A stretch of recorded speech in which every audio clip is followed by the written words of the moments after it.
The next property is called time scaling. And in time scaling, let's assume that we have a function f of n with a z transform f of z as usual, where this is our f of n. Let's assume any random function. This is has some samples, f of 0, f of 1, f of 2, f of 3.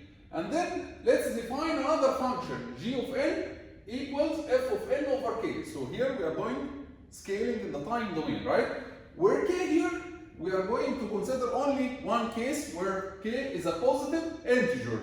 Okay, it's not a fraction, it's integer. So k equals 1, 2, 3, okay, 4 in integer, and it is positive. So we're not going to consider reflection, because reflection will bring our function in the negative side, and we consider only functions in the positive side. This is the first thing. And we will consider only, or this property that we are going to discuss, it applies only when the k is integer, which means that we are going to expand our function, right? If k is integer, if you divide n over 3 or n over 4, then the function is going to be expanded, right? So this is the only case that we are going to consider for time scaling here. Let's see what happens if we define a function g of n equals f of n over k. Let's try to plot g of n, and then we look at the z transform of g of n. So g of n will look like this. G of 0 will be equal, let's substitute n equals 0, so g of 0 will be equal to f of 0. G of 0 is the same as f of 0. So it will have a sample here with a magnitude f of 0, right? G of 1, if we substitute 1 here, then it will be f of 1 over k. This is a fraction, right? And there is no sample at a fraction here. There is nothing called f of 1 over k, right? So sample number 1 in the g, when you substitute n equals 1, it will be considered to be 0. Same, f of 2, it will be g of 2, it will be f of 2 over k. Again, fraction, let's assume that k is big for now. Let's assume that k is 5, for example. So f of 2 over 5, it will be, again, there is nothing called f of 2 over 5, so we assume it's 0. When n equals 3, same, f of 3 over 5, it will be 0. The first sample that will appear is when n equals k. When n equals k, g of k will be f of k over k, f of 1.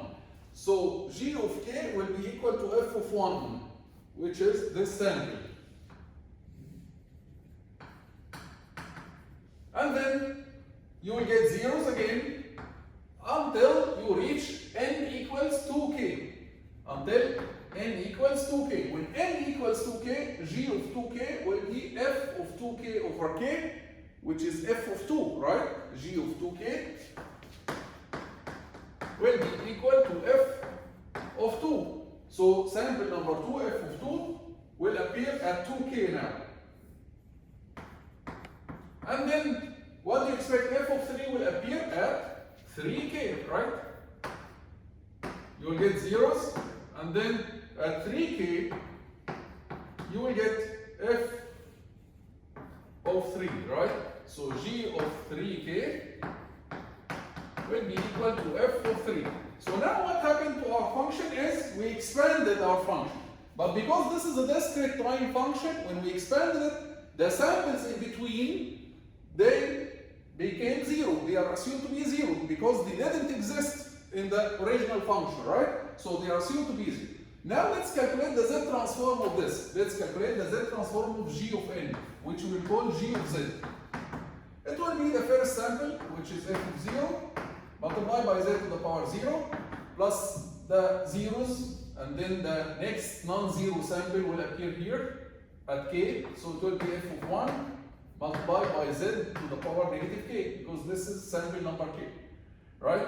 Here this sample will be multiplied by z to the power negative 1. This will be multiplied by z to the power negative 2, z to the power negative 3, this will be multiplied by z to the power negative k. Same here, zeros until you reach at 2k, we will get f of 2 multiplied by z to the power negative 2k, and so on. So if you look at this, you will find that this is f of 0, z to the power 0, and this is f of 1. You can write this, just a simple change, z to the power k to the power negative 1. The next one, f of 2 multiplied by z to the power k raised to the power negative 2. The next sample, f of 3, will be multiplied by z to the power k negative 3 and so on. So we can write this as summation of f of n multiplied by z to the power k raised to the power negative n from n equals 0 to infinity. This is exactly the z transform, because the z transform f of z was summation of f of n z to the power negative n from n equals 0 to infinity. This and this, they are exactly the same, except that instead of z here, we have z to the power k here. So this will give us f of z to the power k. So here time scaling will lead to changing z with z to the power k. So we can say now that if you do time scaling, so we can write the property now. If you do time scaling, if you replace n with n over k, then you replace here z with z to the power k. So this is the time scaling property. For example,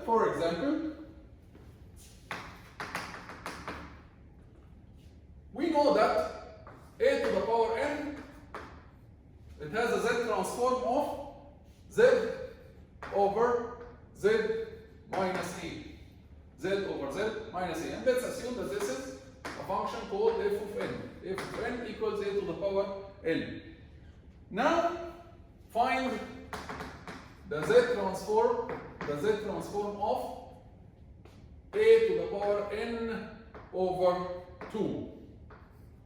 This is the same function, but we replace n with n over 2. What do you expect to happen? It will be the same f of z, but we replace z with z squared, right? With z to the power 2. So we replace z with z to the power 2. So here, replace z with z to the power 2, and what we will get? We will get that the z transform of a to the power n over 2, it will be z squared over z squared minus a. So this is the time scaling property.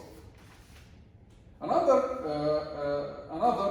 property is the summation property. Property number 6.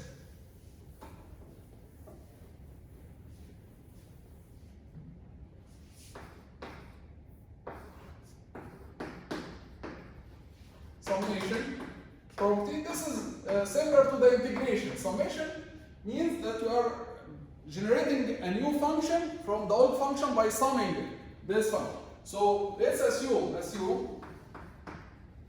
that we have a function f of n with a z transform f of z.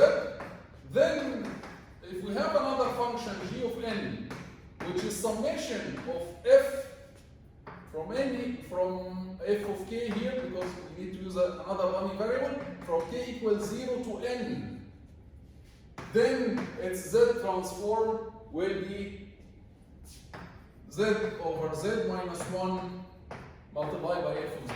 We are not going to give a proof here, but this is like the integration. But here in the discrete time, we don't have integration. We have summation, right? We have a function.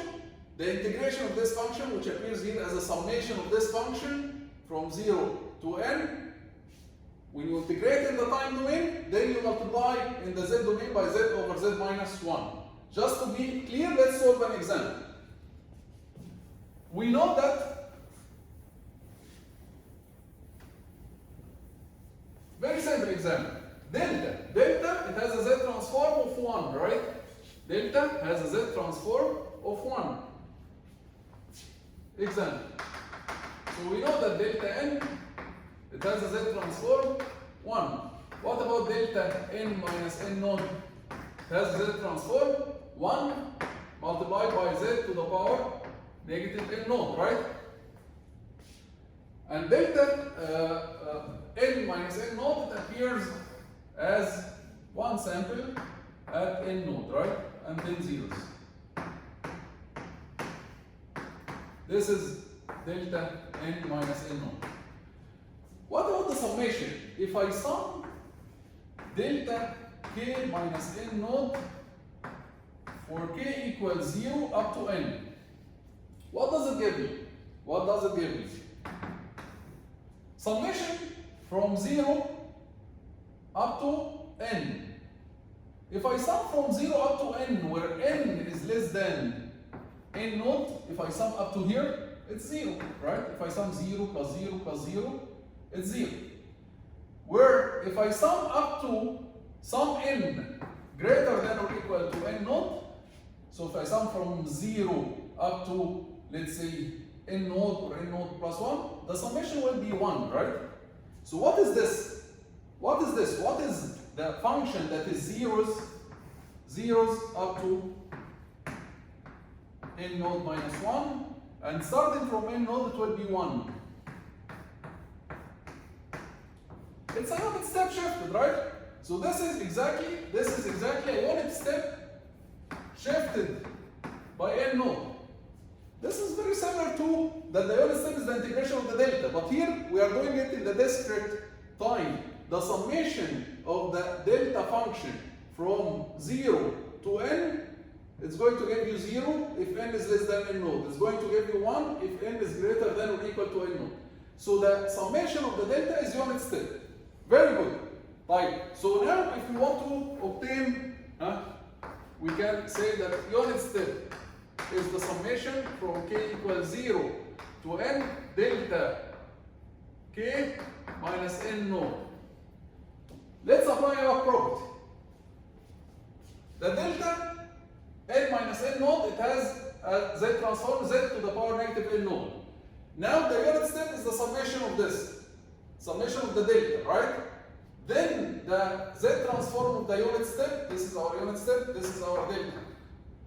Then the z transform of the unit step will be, the z transform of the unit step will be z over z minus 1 multiplied by the z transform by f of z, which is this. This is f of z, which is z to the power negative n naught. Is that correct? Yes, it is correct. If you try to do the z transform directly, so we did it here using the property, right?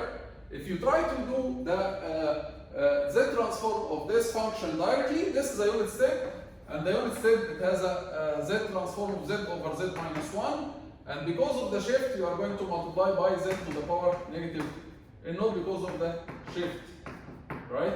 We multiply by this because of the shift, and this is from the unit step, from u of n. This is the z transform of the unit step, and we multiply by this because of the shift. So here we did it directly, here we did it using the summation property, and it gives us the same result. We'll see you in the next video with more properties.